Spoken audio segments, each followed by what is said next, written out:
Welcome, and thank you for joining me for another episode of Sexual Assault Survivor Stories, the SAS podcast, coming to you from the Podblog studio in St. George, Utah, and produced by Markel Training and Consulting, LLC. I'm your host, Dave Markel.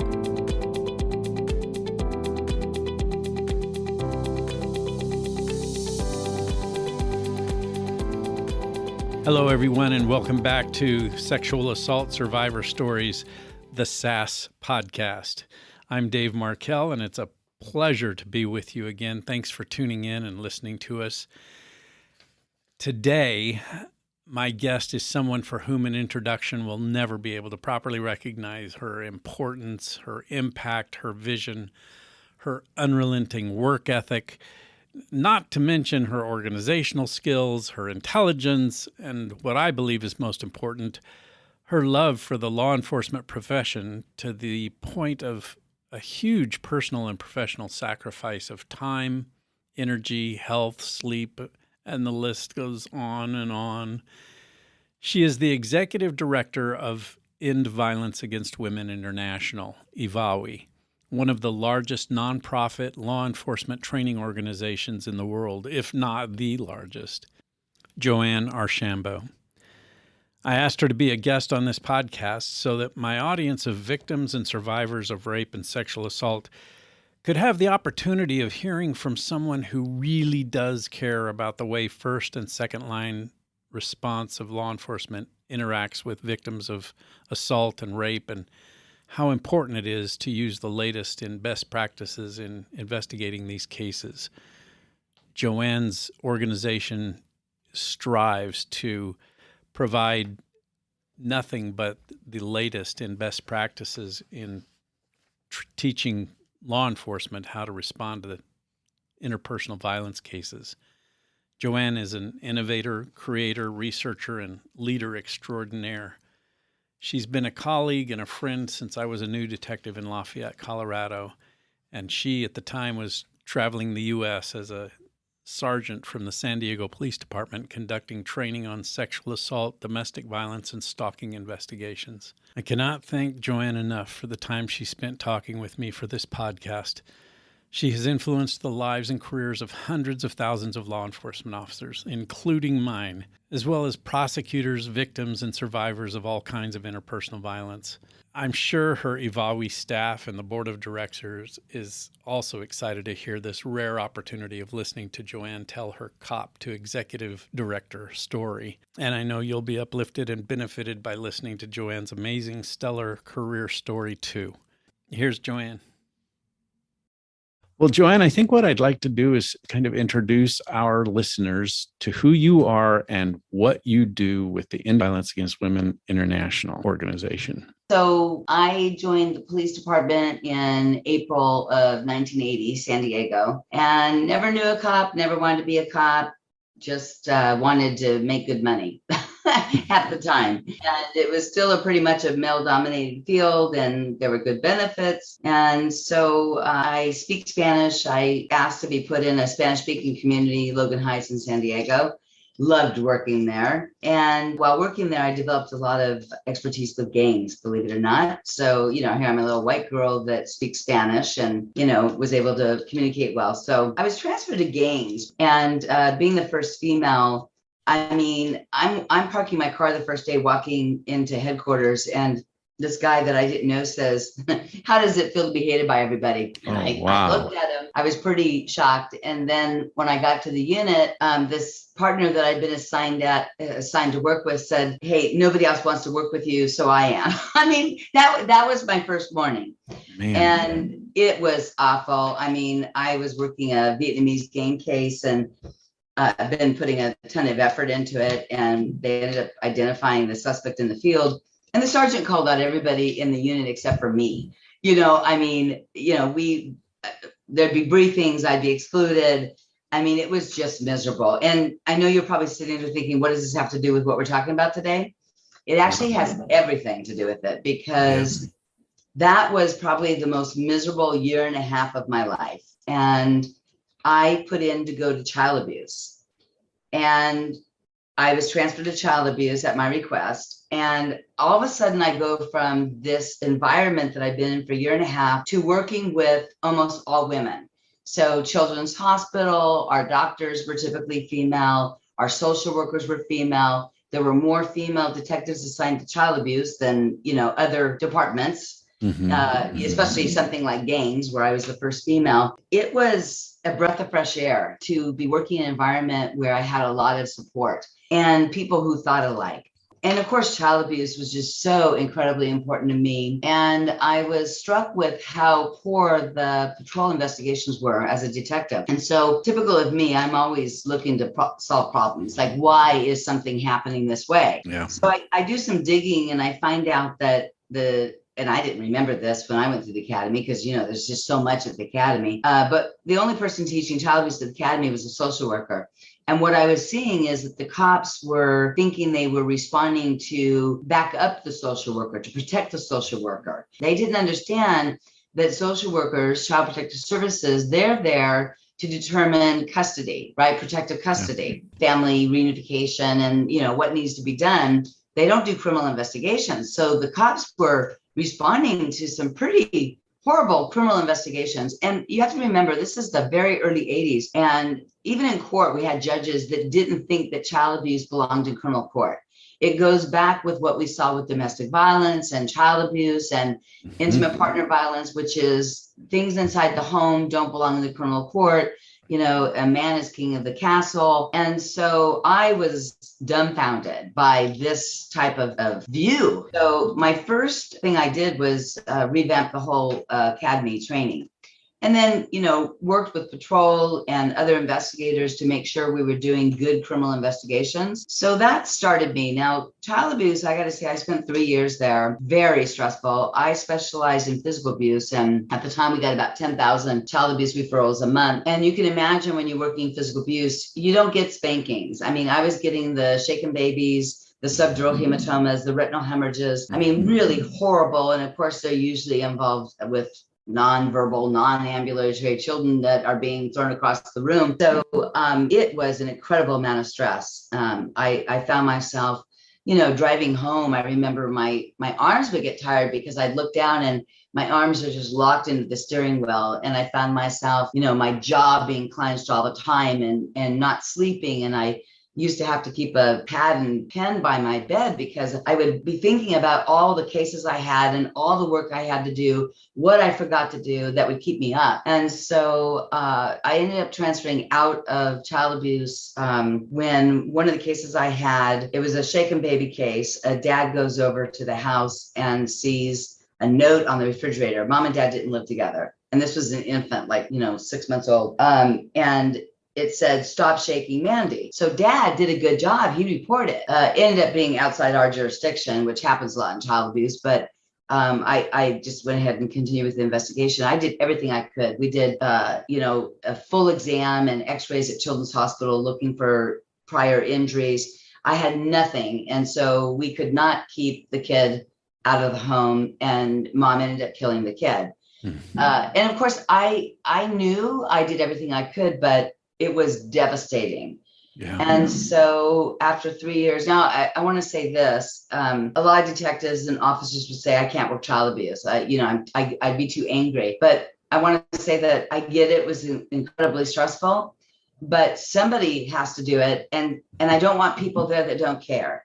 So really that was a tremendous sacrifice. Now, where I'm going with this on this question and why it's so complicated is from child abuse, I go to crimes against persons, which is backwards. You don't usually go from a proactive unit to child abuse, which is higher up in the hierarchy than a general assignment in crimes against persons. Right. But I didn't care. I just needed a break from child abuse. And back in those days, crimes against persons did domestic violence. So that was interesting because I saw a lot of the same dynamics in child abuse and crimes against persons, IPV, yep. Domestic violence, right? And I remember sitting next to a detective, a male detective, and I would listen to him talk to DV victims. He would belittle, demean. He was horrible to them. And the reason he did it is because the way the Uniform Crime Report worked is that if you know who the suspect is and you could arrest, if you're victim doesn't cooperate, you can cancel those cases exceptional, victim declines prosecution, which makes your unit clearance rate high. So we had a sergeant that didn't care. And so this guy looked like he was doing great work if you're measuring success based on, BS clearance rates. Watching this was interesting. And then from there, I got promoted to sergeant, went back to the field, which we all do. And then I wanted to stay in the field this time. I learned my lesson. First of all, I loved working patrol. I think it's the best assignment there is in a police department. And but I got transferred against my will. I even went to the chief and begged him not to transfer me to EEO. But I'm trilingual. They wanted a woman in there, and they weren't having any no. So I got sent to EEO, the Office of Equal Employment Opportunity, which does internal investigations on gender bias or civil rights violations. And lo and behold, what did I see but a lot of the same dynamics? Yeah.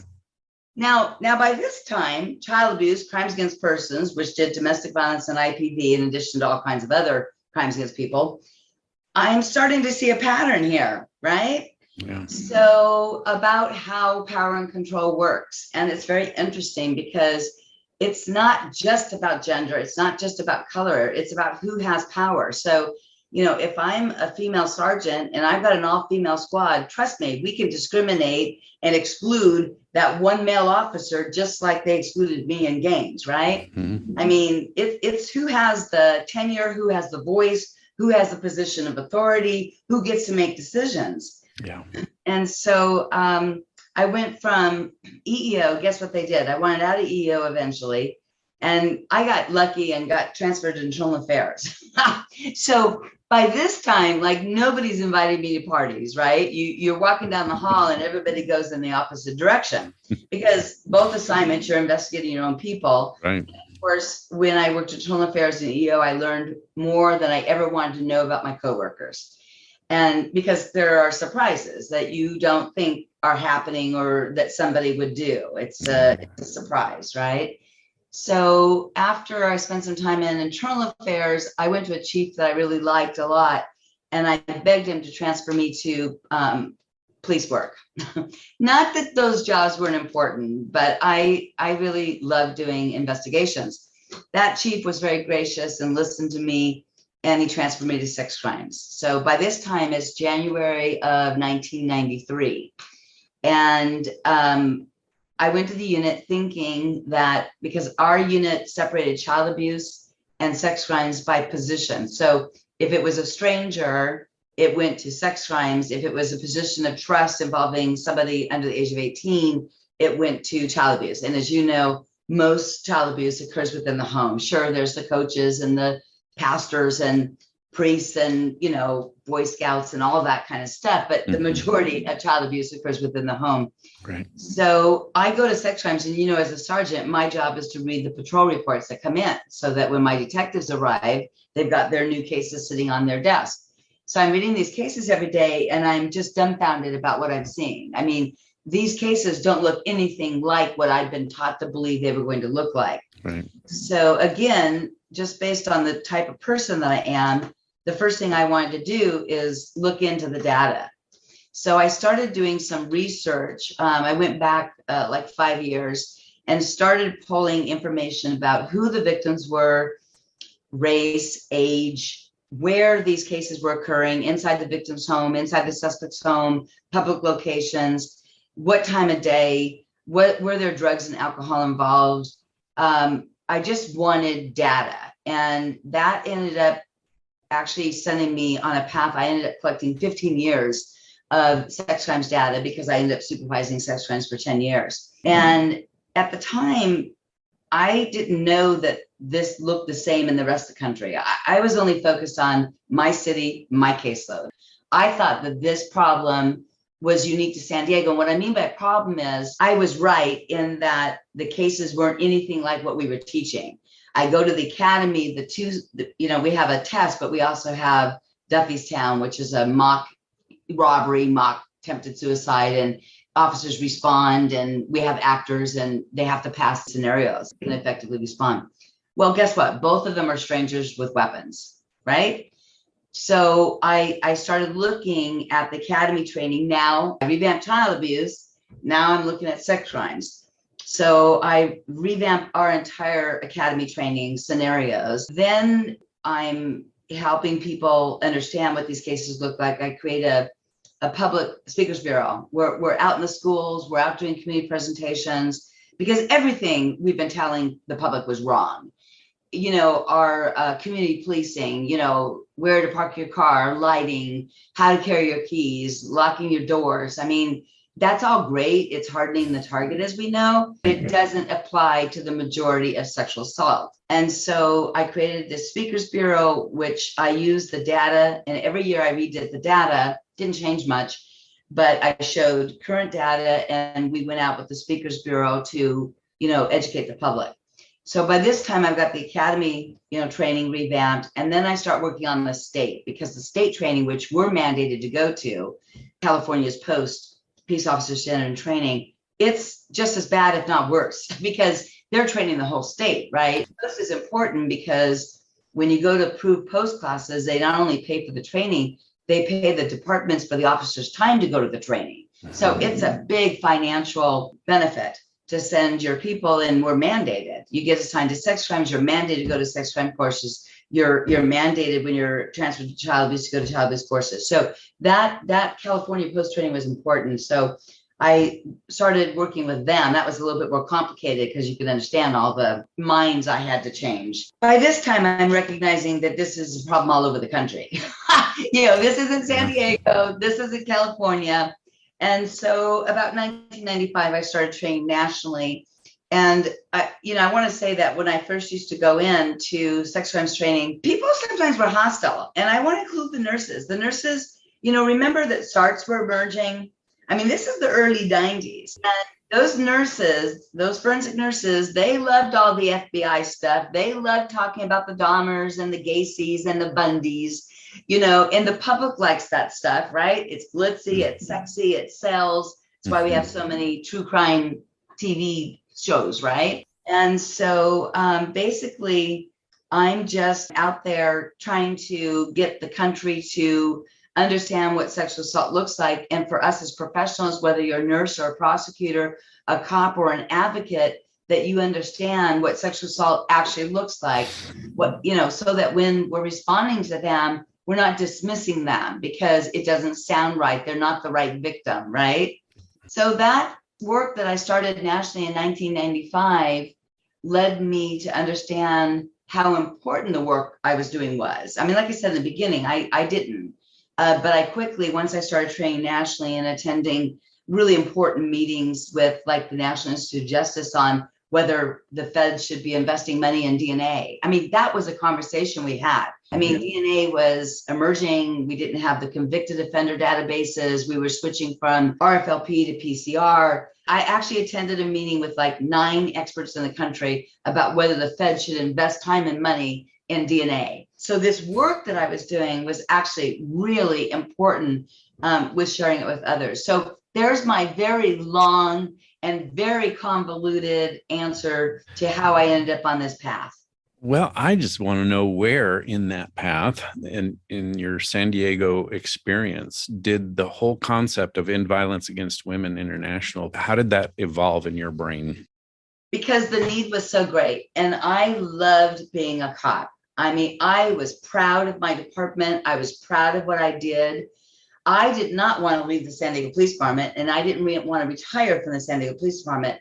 This was a calling because I believe in my heart that most police officers want to do the right thing. What I loved about what I was doing is I had a solution to the problem. So I wanted to help cops do better. I knew we could do better. And we can't blame cops for not doing better if they're training. And I'm not just talking about their training. Like I said, forensic examiners, advocates, and law enforcement, they weren't really working together very well, totally different perspectives. Like I said, I know there were some starts around like Kansas City and Linda LeLay's program in Minnesota in the 70s, but most SARTs were really emerging in large numbers in this country. So this problem wasn't just with us. And the other thing that I recognized is all those years, I always thought that people I loved, people I respected and worked with, it still felt like the blame was on us in law enforcement. Like we just couldn't get it right. We were too cynical, too jaded, too stupid. And I knew that none of that had to be true. So because of my love for the profession and the fact that I think most cops, trust me, I've been doing it for 20 years now. And I many times have wished I hadn't had that calling because it's been a tremendous sacrifice. Leaving a good government job, I took a deferred. So the first 5 years, I was only able to do it though, because when you have to be 50 and I wasn't 50 yet. So I had to go deferred 5 years. So my consulting business, which was very good, supported my family and EVA for quite a long time. And, I had a great job, great pay, company car, company, benefits. And I gave all that up. And it took many years before I actually had a salary. And then many more years before I actually had a livable salary. So it was a lot of sacrifice. That's how strong this calling was for me.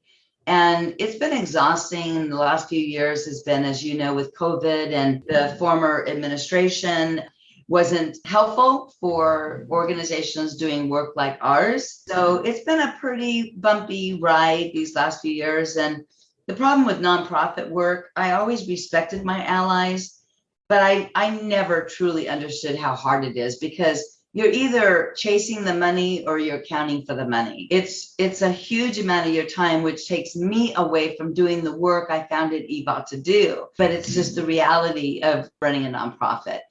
On the other hand, I'm super proud of what EVAW has done and who we are, and how so many people look at us for the best evidence-based training when it comes to adult and adolescent sexual assault. So I don't regret it. I just sometimes think, what in the heck was I thinking? So it went from this small startup organization, EVA, that now is this huge, not only huge in size, but huge in influence.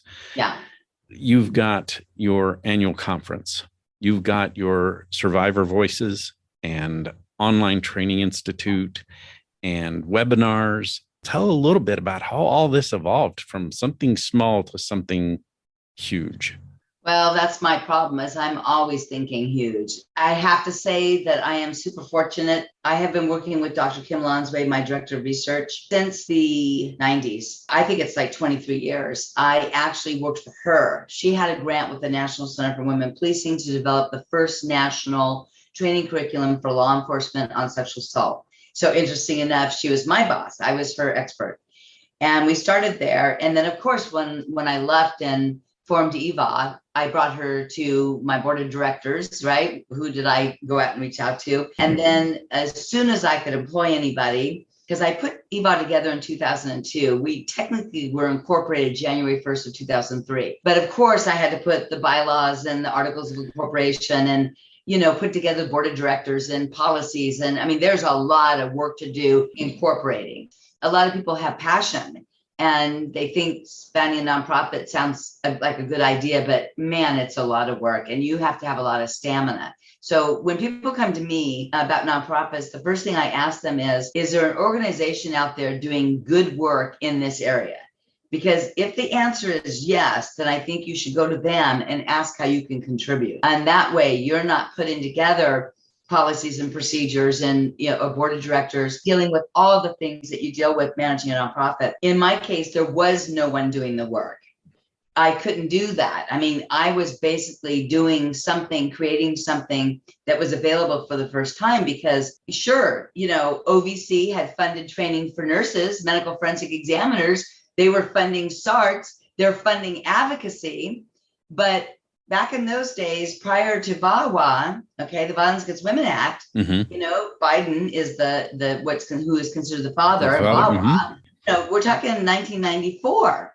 And so, it took money, it took time, because you can't keep criticizing law enforcement for not doing something when you're doing nothing to help them. And that frustrated me, and I didn't feel it was fair. And if anybody knows anything about me, I operate on a moral compass, justice. I've tried, I'm not saying I always do it, but I try best to always do the right thing. And frankly, I just got really tired of hearing all the criticisms about law enforcement. And I'm the first, you know me, I'm the first to criticize us. But I always try to offer a solution. I don't just criticize and think that, oh, we'll have forensic interviewing specialists that interview children. We'll just leave law enforcement out of it and we'll hire them to do all of our law enforcement interviews. You and I both know that's impossible. I mean, to do a good investigation, you have to do your job. You have to develop a rapport with that survivor. It's a long process. It's not an interview. Right. So I'm one of those people that I don't agree with that. I think that you train patrol to do their job. You train investigators, you work with leadership to make sure that they have policies and procedures and resources to support what they're supposed to be doing, put your money where your mouth is. Yep. So that's how, but without Kim Lonsway, she and I have just worked together for so long. She is my right hand. I mean, I actually don't even see us ever being separated because we work together so well. She is amazing. I've loved training with her and talking with her and getting her research, and wow, she's just an amazing mind. Well, and she holds us to the absolute highest standards at all times. So my law enforcement background, her brain, we're a great complement to each other. I think you had asked me at one point, like, what kept me from burning out? I think that was a question. Yeah. And it's kind of tied to this. It's actually selfish. When I was working child abuse, it was so stressful that I really had to count on my Child Protective Services social workers. I wanted to share the burden. When that child was sent back home and killed, that baby, it was horrible, but I wasn't alone. So when I went to sex crimes and saw the problems, I wanted to work with the DAs. I wanted to work with the advocates. I wanted the community involved because I think too many cops make the mistake of taking it personal or thinking that it's my job to fix it. And I don't think that's the case. I think that we all have to own up. I think we all have to work to do better. That's how I survived. If I was only working these horrendous cases and I didn't have an answer to do better, why do you think I put together child abuse training? Why do you think I revamped the training for sex crimes and started training and revamping California's and then nationally? Because I wanted to feel like I wasn't just pulling drowned bodies out of the river. I wanted to keep the bodies from going in the river in the first place. And so for me, always having a possible solution, at least a response to work toward a better world, that's how I survived. And operating as a community and sharing responsibility and holding all of us accountable, because this isn't just about the cops. Our prosecutors need more accountability. We saw a shift in the forensic exams and not focusing just on the glitzy, sexy cases in the forensic science. And NIJ obviously recognized how valuable DNA was and invested, and EVAWI has invested money to improve the research, right? The evidence-based practices that you're talking about that we always refer to when we're doing our training. It's not based off of gut instincts or what I think, because that's why I always love doing data analysis. I mean, you can think one thing from responding, but when you pull the data together and you really look at the data, it can actually create an entirely different picture that's a surprise. So I always wanted to make sure that my responses were based on the data, and EVA still practices that with making sure that our training is evidence-based.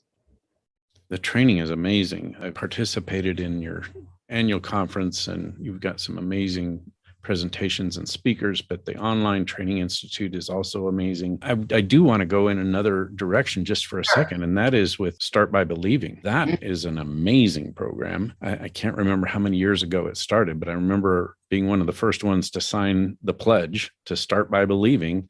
And how has that impacted what you do, and how has it impacted law enforcement? I'm so glad you asked me that question, because I am so proud of Start by Believing. But sure. I want to point out, Start by Believing came to me in child abuse, which was in the 80s, right? About 84, 85, 86. I was dumbfounded to see the number of mothers. And as a woman, I will be the first to admit that my anger was toward the mothers more than sometimes even the offender. I mean, the offenders I could look at as a criminal and they were doing these horrendous things, but I didn't understand. And I didn't have a child at the time. I didn't understand. And it wasn't just the mothers, I mean, family members. Now I've learned a lot more, and especially when people depend on income and, incest is just a taboo in society. And I mean, I'm much more sensitive, even though I still try to help educate those people as to why they need intervention and the generations of sexual, abuse that can occur without intervention, right? And so, the idea came to me in child abuse. I wanted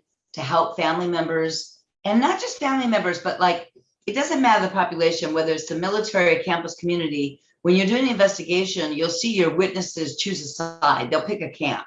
And one of the first things they do oftentimes is blame victims and destroy victims, no way that could have happened. And so the blame game starts, right? She shouldn't have been, she's a slut. She's, she shouldn't have been drinking or doing drugs. I mean, you've heard it. I mean, if you're incarcerated, you're just looking for a transfer to be closer to your family, or you're looking for commissary privileges, or you remember back in the days when Plan B, which now might happen again, Plan B had to be prescribed and the morning after pill. And I'd hear campus people say, no, they just reported it because they want Plan B. I'm like, oh, everywhere you go, you hear this type of thing. So it's just that child abuse is what started me. So you're right. It took me until April of 2011. We put the campaign together in 2010. We launched it in Chicago, which is where we held our annual conference that year, in April of 2011. And so here we are in 2022. So we're 11 years in, and where this campaign has grown, not in my wildest dreams could I have, back in 1985, envisioned Start by Believing, and the amount of work we've done. And it's mostly been unfunded, but I do want to give a shout out. The Sorensen Legacy Family Foundation in Utah, they've funded us for several years now. And we are so grateful, because it's hard to keep funding a program and put the amount of time and effort and marketing materials into something without some sort of financial support. So it has been a sacrifice, but one that me as the founder and CEO and our board of directors has supported from the beginning. So I'm super proud. We have over 700 Start by Believing communities. I know that there are a lot more individuals, but when we recognize communities, it's because they're taking some sort of a larger action. We have 11 Start by Believing states now. And of course, my goal is to become a Start by Believing nation. That would be amazing. Yeah, it's such a great program. And I know that, like you said, it's grown tremendously over the 11 years, but I also know there's been pushback. Talk a little bit about that pushback, especially from law enforcement and the law enforcement branch of the military. There are organizations who say, well, you're biased towards the victim and you're not taking this objectively if you're starting by believing. So talk a little bit about that. Well, I want to clarify, first of all, I don't get a lot of pushback. I'm going to separate the pushback. Okay. There are questions from law enforcement and prosecutors, and most of the time I can answer those. The big pushback that we've seen was from a group called CPI and SAVE, Center for Prosecutor Integrity, and I can't remember what the other one stands for. They're the same organization. Okay. SAVE got listed by the Southern Poverty Law Center as a hate group. When they got listed as a hate group, they took off with this other name. They're the exact same people. They have nothing to do with prosecutors, and they have absolutely nothing to do with integrity. So that's pushback. I mean, they had a petition, a campaign to write letters to the Attorney General Barr. They had an ear in the White House about, those believe everything people. But let me just say that we spent a fortune responding to them. I struggle with whether we should have spent all that time and energy and money. However, it made us better. And so we have, for example, a mock trial on Start by Believing with a judge, a prosecutor, a defense attorney, and a detective who's being asked questions about bias. And by the way, those organizations that I just mentioned, they're not just after Start by Believing.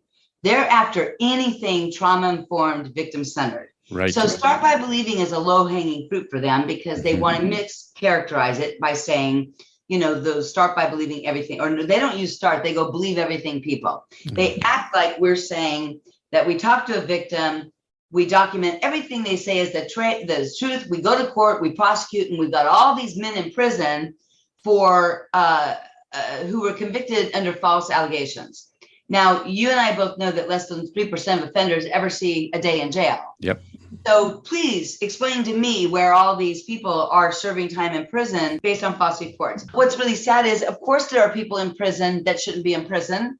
But if you look at the research, most of those are either DNA problems with evidence, whether it was back in the bloodstain days and overreaching with interpretation. Some of the criminalists going too far. DNA professionalized our labs. I mean, we ended up hiring PhDs, but before that, most criminalists, it was on-the-job training. And with their experience, I think sometimes they went too far. So evidence was a problem. And then, of course, bad IDs. We were putting somebody in a lineup when the victim said that the guy had a mask over their head, or it was dark and they couldn't see him, but we want to arrest somebody, so we do a lineup. And then, so yes, I'm not going to argue with anybody. We know Project Innocence, and we know that there are mistakes that are made, but not in sex crimes. I mean, we can't get slam dunk assaults prosecuted. And this campaign went far because I had a meeting with them, the director of the Office on Violence Against Women. I was in DC for a training, and she didn't realize that Start by Believing is ours. And she said, we need to do something about those believe everything people. And I looked at her and I said, first of all, we're not believe everything people. There is nothing in the campaign about that. So like I said, it's been a rough few years. We ended up actually hiring an attorney and proved that the group was slander. I mean, we had proven what they were saying to be false about our finances. Right. The federal government has never funded Start by Believing. And they were arguing that we were using federal dollars for Start by Believing. And based on that, the bias, they should, unfund us. Now, there might have been an impact. I mean, I wish it wasn't the case, but for the first time since probably 2004, we have no federal funding right now. We are operating solely on our conference registration and webinar subscription fees. We're still the Online Training Institute, our training bulletins, our resource library, it's still free. We just submitted 5 federal grants this year under the Biden administration because last year was still under Trump. And so we'll see what happens. We should know about September. So there was a tremendous cost for us to respond to them, but it made us better. So now to answer your question, for those people who have questions, and as a trainer, I don't mind questions. I just don't want somebody out there who's been told they've been corrected, okay, about what they're saying is false, right, and they continue to say it. Now that's different. Yeah, it's the mischaracterization and the false interpretation that they're promoting and pushing to ruin something that is absolutely excellent. I think law enforcement needs to get more involved and Start by Believing, not just on the local level, but at a state and national level too. So what you're really talking about to me is questions. And as you know, cops, we don't want to get on the stand and ever be attacked. We are all the time, right, which is why it's such a scary thing. So I don't mind questions. Prosecutors, cops that have questions, that's good. And we've created a ton of training material. We have the mock trial. We have a training bulletin that Herb Tanner did on the direct examination of criminal justice and bias. I mean, we have probably 5 or 6 different training bulletins and material. So because I don't want cops or prosecutors to take the easy way out and not use trauma-informed, victim-centered practices because somebody is going to say they're biased. What we have to do is understand how to testify, what an investigation looks like, and why no, it's not biased. I know your audience is survivors, but this is really, really important for people to understand because you have a judge in Nebraska who would not allow a victim to use the word rape when she was testifying about her own assault. Language is important. You have people like these, CPI and SAVE, They argue that we shouldn't be allowed to use the word victim until conviction. That's BS. This attack, like I said, start by believing is low-hanging fruit. It's decades of strategy here, folks. I mean, we have to be paying attention. They want to take all victims' right. And I'm always telling people, look, when I'm writing a patrol report, I determine who my suspect is, who my witnesses are, and who my victim is. That is just my preliminary investigation. You do the investigation, the suspect goes from suspect to a defendant if you've established enough. And I don't even want to use probable cause, because to get these cases to trial, you've got to go beyond probable cause. Yeah, so I want to read something to you really quick. I just got this yesterday. This is from a sergeant in a major city. She is the supervisor of the Major Crimes Division, and her email signature says this: there is no harm in believing a victim, but not believing a victim who is telling the truth has devastating consequences on their emotional well-being and healing. This is a sergeant in a major city's signature line. So amazing. And that's great. It's great. It made my day. There was a sergeant who was putting out information that also was explained that it was false. And that sergeant has chosen not to retract that. And that's a shame. There is a governor in Arizona who also used that same information in a letter to say that law enforcement should not participate in Start by Believing in Arizona. I've written to him, I've offered meetings, and he has no interest in correcting the statement that is false. What it was something, this sergeant was at a training, and supposedly a prosecutor came up to him and said, Start by Believing is causing all kinds of problems. Well, we know the community, we know the prosecutor, we know the detective, and it was misquoted. They're a huge Start by Believing community. And so I don't know, the prosecutor and the investigator were actually really angry. They wrote also. So I don't really know what the purpose is, other than the fact that maybe this person feels strongly about it. But you have to understand that for me, it wasn't new. I remember in child abuse, a DA saying to me, Joanne, you can't show too much empathy or too much sympathy to children, because children will respond to it and then they'll embellish. I remember people arguing that you couldn't tell a victim, I'm sorry, because the minute you said I'm sorry, you're saying that they're a victim of a crime. And I'm going to say today what I said then, which is that is bullshit. Cops do not have to be robots. Good police work is like good science. If you're doing DNA work, that DNA work should be able to be replicated by any other scientist. A good investigation is a good investigation that prosecutors and other detectives can follow based on the evidence that is well documented. And I'm not just talking physical and biological evidence. I'm talking about statements, right? Witness statements. And good psychological evidence too, that's based in this. I mean, that's what you're talking about. Yeah, the psychological evidence gets a little bit trickier because, of course, I don't want cops trying to, define or diagnose tonic immobility. I mean, we get into right. But what I'm talking about, though, is that whole concept of saying you can't be empathic, and and that the whole concept of being empathic actually draws out more information than if you're not empathic with victims who then shut down because they don't feel like they're being heard. That is exactly what I tried to tell these people, which is, look, if you're interested in exonerating innocent people, you want to support this, because I will be able to get more information if I don't start out confronting a victim and shutting that down. So it's kind of like internal affairs. And that's exactly right. You don't want an internal affairs sergeant to investigate your complaint and unsubstantiate it, because it simply means they could not prove or disprove.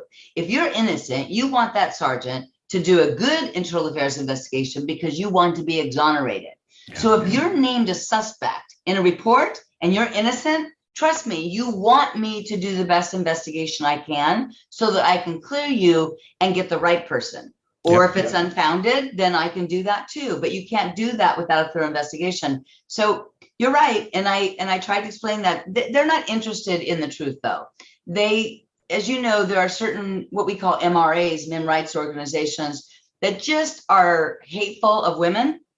They're fearful of women. They think that any woman can make a complaint against a man and go to prison with no evidence, just based on a statement. You and I both know that's impossible. That's why less than 3% of these people are ever serving a day in jail, right? Yeah, exactly. Yeah, I mean, we have to understand that there's a segment of society that disbelieve women, and they're afraid that, the one place that they fear that women have power is in an allegation of sexual assault or rape. And so a lot of men live in fear of this, which is sort of ridiculous if they understood more about it, right? Yeah. I don't want a suspect interview to start an interrogation, just like I don't want a victim interview to start an interrogation. Yeah. I want to obtain information. I want to do my investigation, see where that investigation takes me, see what the evidence produces.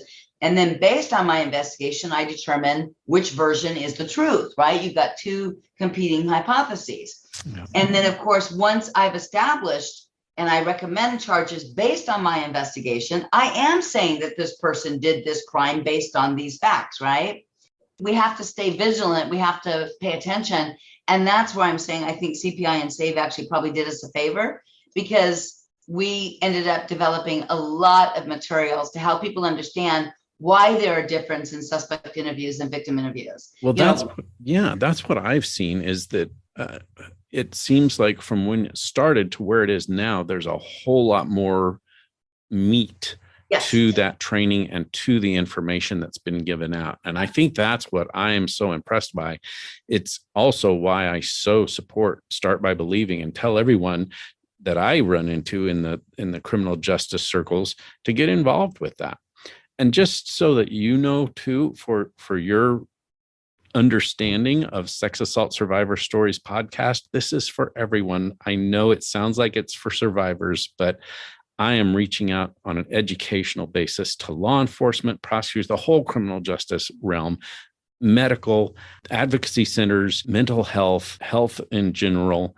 That's who my audience needs to be. And that's why I wanted you here, is because that's, I think, where EVA is too. It's very criminal justice basis oriented, but man, the outreach that you have had, that's why I'm so impressed with this organization and you and what you're doing, is because it's touching lives and saving lives in so many different areas. And I can't thank you enough. I think it's amazing what you're doing.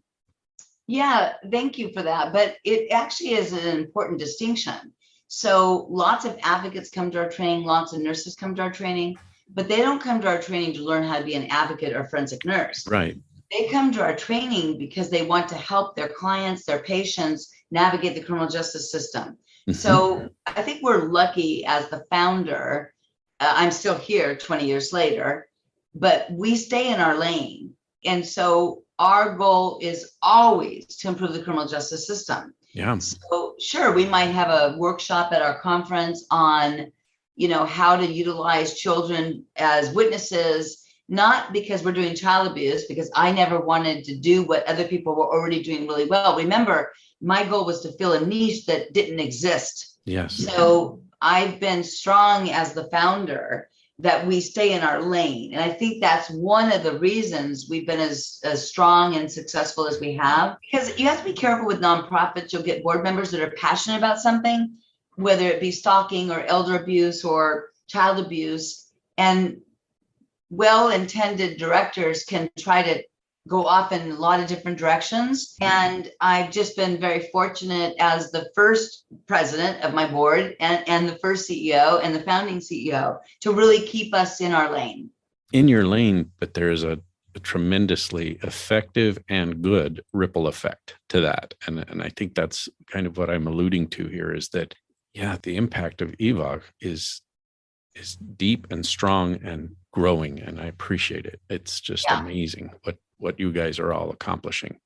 No, when I say in my lane, I'm saying that our effort is to improve the criminal justice response. So yes, we need to do better medical forensics, but that example I gave, we're not training examiners how to collect swabs. Right. We're not training advocates how to provide crisis intervention. So our lane is, of course, all these things. And I think that's what we're best at, right? A multidisciplinary response. We involve the community. I love the Start by Believing component because we educate the community, and those community members are future jurors. And if I want to see more convictions, I have to help the community understand what these crimes look like too, which goes back to that Speakers Bureau, right? Yeah, exactly. So, but when I say lane, I mean, we're always focused on improving the criminal justice response. We have partners and allies, Like, as you know, we don't get hardly any male victims reporting sexual assault. Now, children, you'll get male victims, but adult sexual assault is maybe about 5% of our caseloads. So we don't have a lot of expertise in that area as cops, right? Because we just don't get enough cases. But we partner with organizations that do work specifically with male victims of child abuse and sexual assault.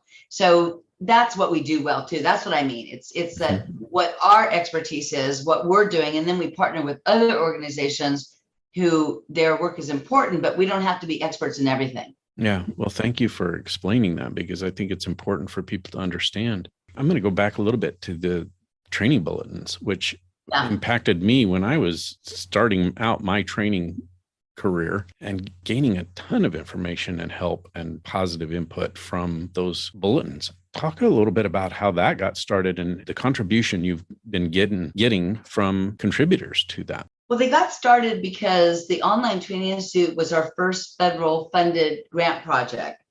And if you've been through any of them, they're pretty massive.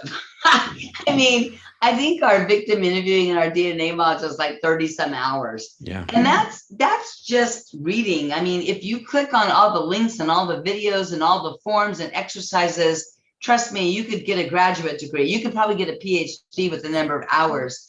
So the training bulletins was our attempt to help people at different levels, like to give people different bites. Not everybody wants to go through a 32-hour module.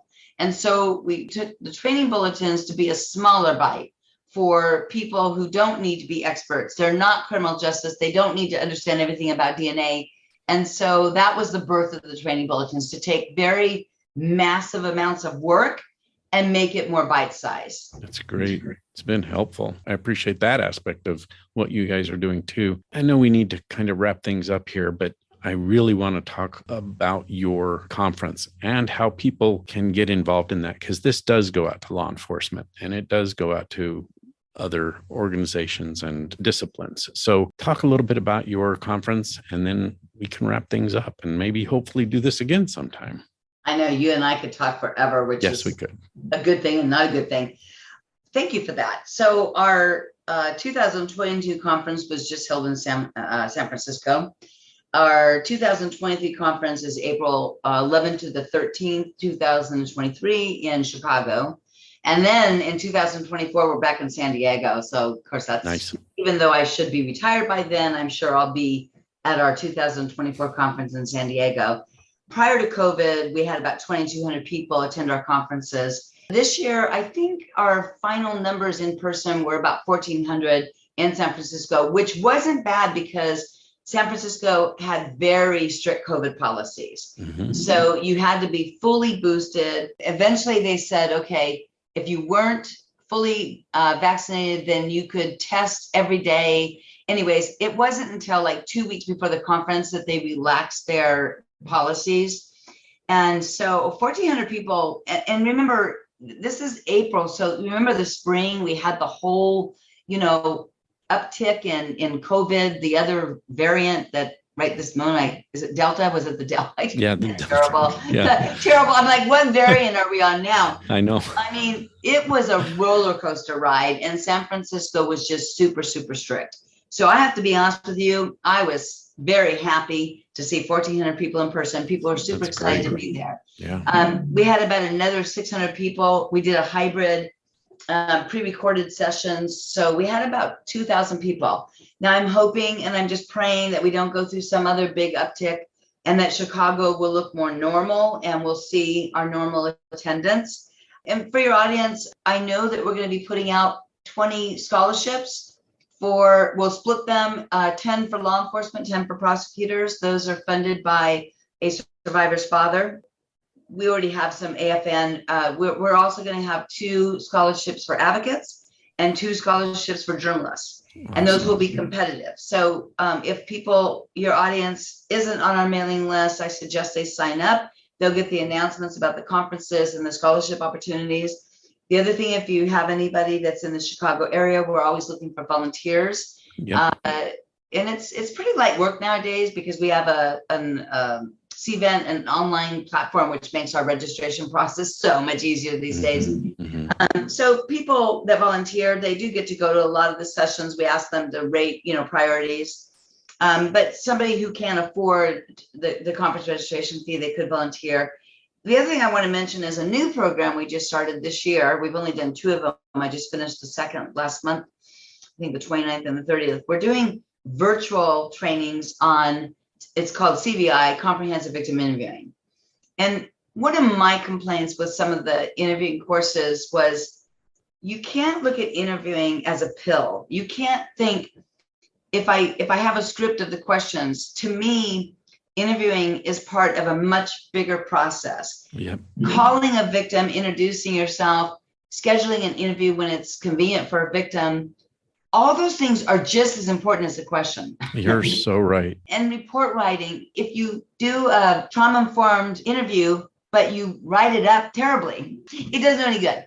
Yeah. So, and then leadership, right? You have to have leadership.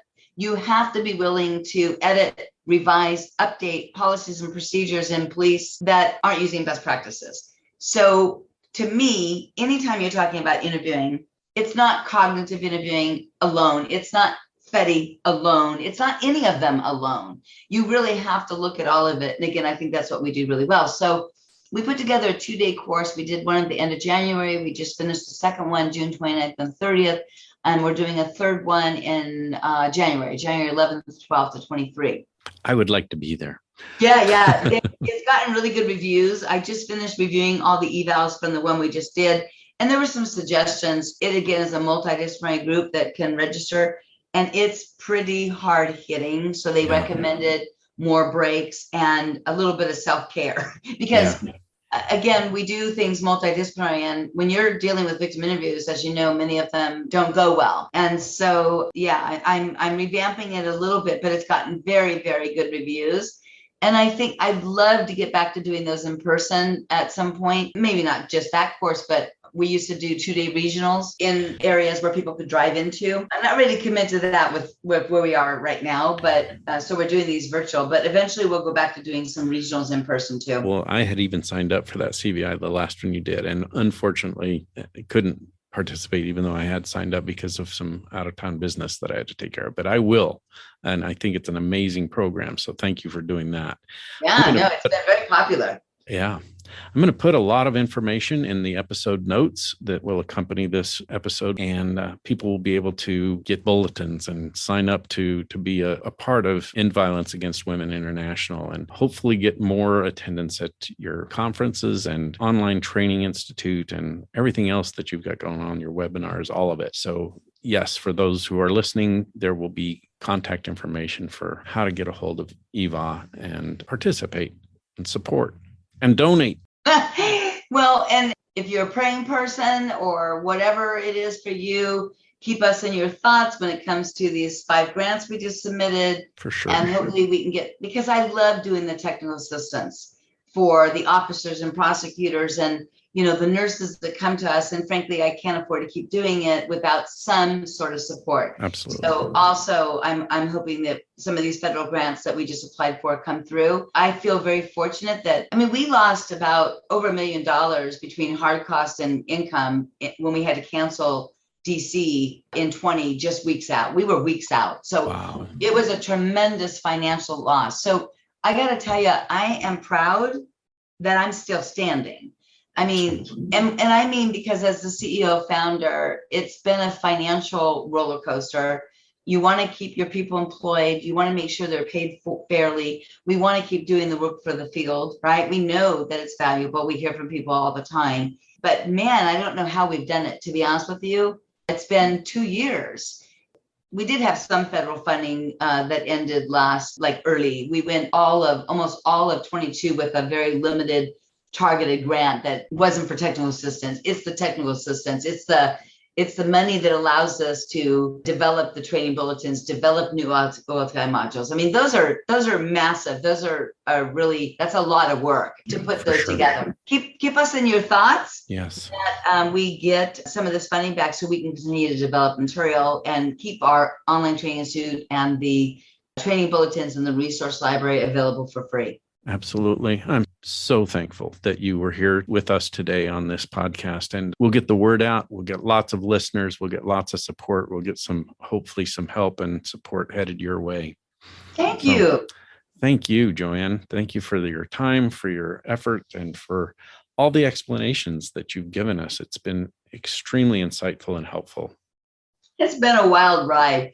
I don't very often get the time or anybody really interested in how I ended up here. But to me, when I look back on my career, it's rather an interesting maze. I mean, it makes sense later when you look at it, how these things came to be. But I'll just say that it was never my intent. I never knew this was going to be my path. I'm glad. I loved my career at the San Diego Police Department. I'm proud of what we as an organization have done. I'm proud of my board of directors and, of course, Kim Lonsway. And, I've got great staff right now. So I want to make it really clear. Obviously, I've had a lot of good people around me making all this happen too. So thank you. Yeah, thank you, Joanne. It's been a pleasure. I hope we can do it again sometime. Okay, you take care. Bye-bye.